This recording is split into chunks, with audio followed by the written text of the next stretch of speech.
All right, this is Prophet Bill Stallworth. I'm back again. I just finished a segment on oneness, which was oneness part one. Briefly, for just a minute, I said in 1981, when I was in Long Beach, California, I had an open eye vision, and I was sitting up in the pulpit, looking across the congregation, and all of a sudden, everybody in the church just disappeared. And there was nothing but stick smoke just churning back and forth, back and forth, back and forth. And the Holy Ghost said, Bill, before Jesus come back, he says, this is the way the church will be. He says there will be no division. There will be no hypocrites. He said the church will be one. The word one is one singular one. No white church, no black church, no Asian church, no Hispanic church, no Haitian church, just one church of the Lord Jesus Christ. And came from St. John chapter 17, when Jesus' prayer was, Father, is that they might be one, as I in thee and thou in me, that they may be one, that the world may believe that thou hast sent me, and that they may be made perfect in oneness. And Jesus said, the glory that you've given me, I've given them that they might be one. And on the last segment, oneness part one, we said that glory was the Holy Ghost. Father gave Jesus the Holy Ghost. Jesus gave us the Holy Ghost. The Holy Ghost will make us one.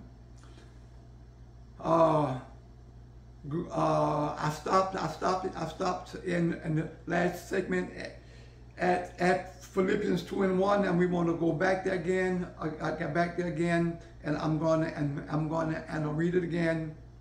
If there be therefore in the consolation in Christ, if in the comfort of love, if in the fellowship of the Spirit, if in the bowels and mercy, fulfill ye my joy, that ye be like-minded, having the same love, being of one accord, being of one mind. Paul is saying, if there's in the fellowship of the Spirit, if in the bowels and mercy, fulfill ye my joy, that ye be what like-minded, having the same love, being of one accord, being of one mind. So it is possible for us to be what like-minded, having the same Shabbat, Holy Ghost, having the same love, being of one accord, being of one mind. But the key is, though, there must be true fellowship with the Holy Ghost. In other words, when I have true fellowship with the Holy Ghost, I'm going to be like-minded with him. When I come out of fellowship, I'm going to be like-minded with him. I'm not going to come out of fellowship with him and see everybody else, what's going on in everybody else's life, and not see what's going on in my life. The Holy Ghost has to reveal to me what is wrong with me in my life, for me to be like-minded with him, for me to be like-minded with you, for me to have the same love one for another. I must be like-minded with him. He wants to reveal to me. He wants to lead me and guide me into all truth about myself. Not nobody else's church, but about my, oh God, this morning, about myself. It's me.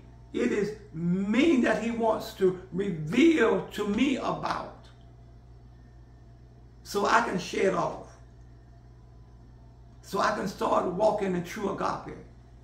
So it is this like-minded with him. Now we must be like-minded with him. He is the glory. Oh God, he is the glory that Jesus has given us for us to be one. He will make us one. But we must become like-minded with him in every area of life. Hallelujah. Every area of life. We must become like-minded. Woo! my God, my God, my God, my God, my God, my God. We must be like-minded with him. Oh God, this morning. Now, Jesus.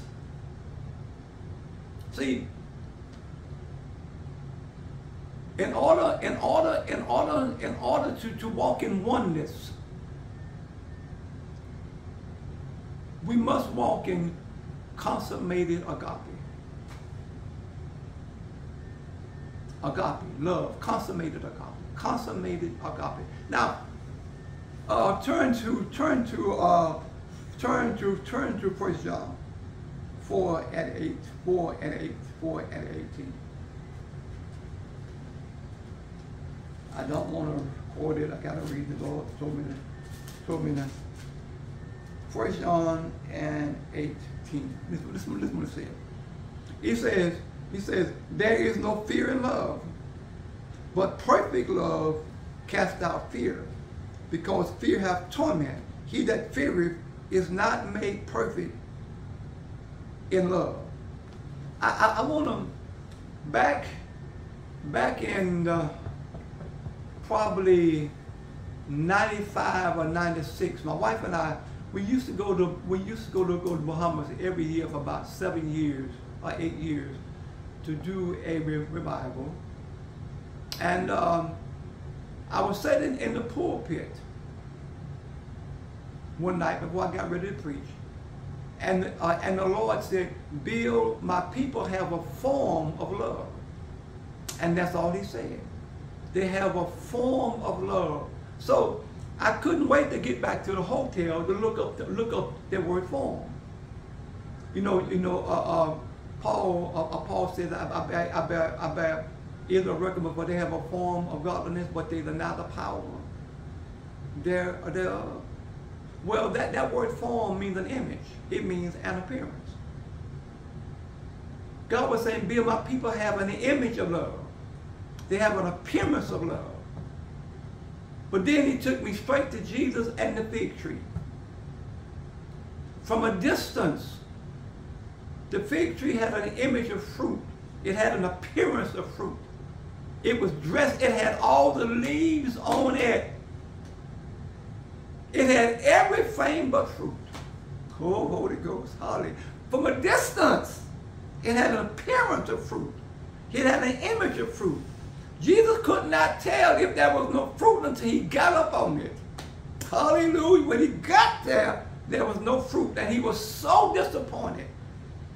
And God the Father says, Bill, that's the way my people are. They know how to talk love.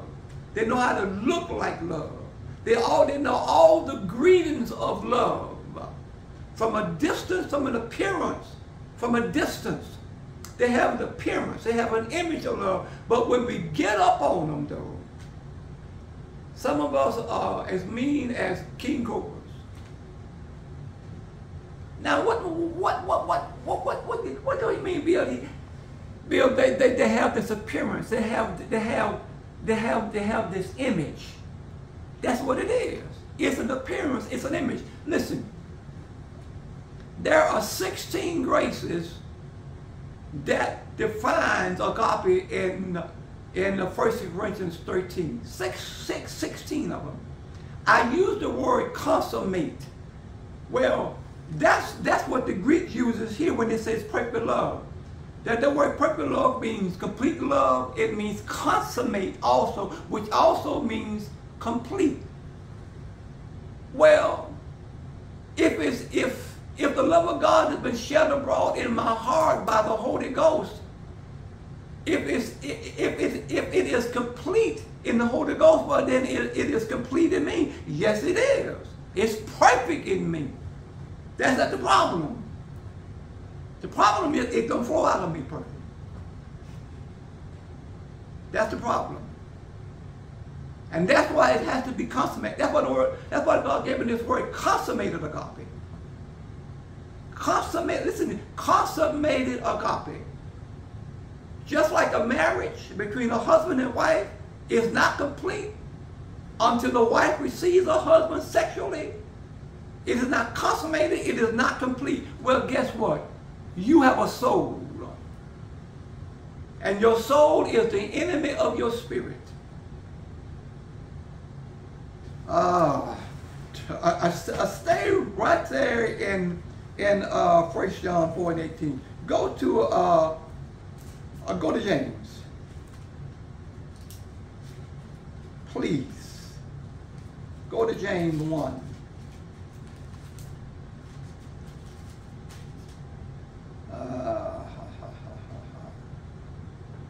James 1:21. It says, wherefore lay apart all filthiness and superfluousness of naughtiness, and receive with meekness the engrafted word, which is able to save your souls or to deliver your souls. My soul needs to be delivered. My soul is my mind, my will, and my emotions. My problem is my emotions, my will, but especially my emotions. When I get caught up in my emotions, I will not let agape flow out of me like it is in me, because my emotions have me bound now. Your emotions will hold you back. Woo! I'm going to say that again, church. Your emotions will hold you back. Your emotions will hold you back from being as spiritual as you could be. Your emotions keep agape from flowing out of you. It keeps you from operating in complete, consummated agape.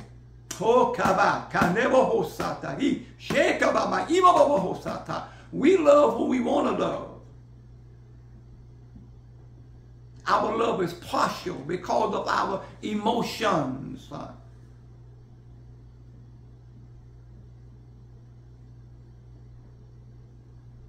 If I can't love those within my own denomination like I should, how am I going to love the Asian church, the white church, the Hispanic church, or the Haitian church? See, that's why you got to be like-minded with the Holy Ghost. Glory be to God. Got the fellowship with him. And when I come out of fellowship, what he reveals to me about myself, I got to work on. Hey, God, my God, my God, my God, my God, my God, my God. Glory be to God. Hallelujah. Yes. Let me tell you something. We talk about the love of God, but do you know when God is loving on you? Is when he is proving you and correct you. For as many as I love, I chasten. I child train. I correct. Glory be to God. Hallelujah. I reveal what is out of order. So I want to put it back in order. That's when God is loving on you. You think when God is putting something in your bank account, God is loving on you. God, my God, my God, my God, my God. For as many as I love, I chasten. Hallelujah. God said, if you be without correction, he said, you're a bastard. See, but when we're in fellowship with the Holy Ghost, and he's trying to reveal to us about ourselves what is out of order, we think it's the devil. So oh my God, my God. So we won't listen to him. So therefore, we never go to another level. There's no revival in your life except there's some reproof and correction, and you turn it in, all right? So God is trying to bring us to this place of oneness. There must be consummated agape in our lives. I see my time is getting away from him, but I'm going to stop. I'm going to come right back again with Oneness Part 3, okay? So you just stay tuned. It's a Prophet Bill Stallworth.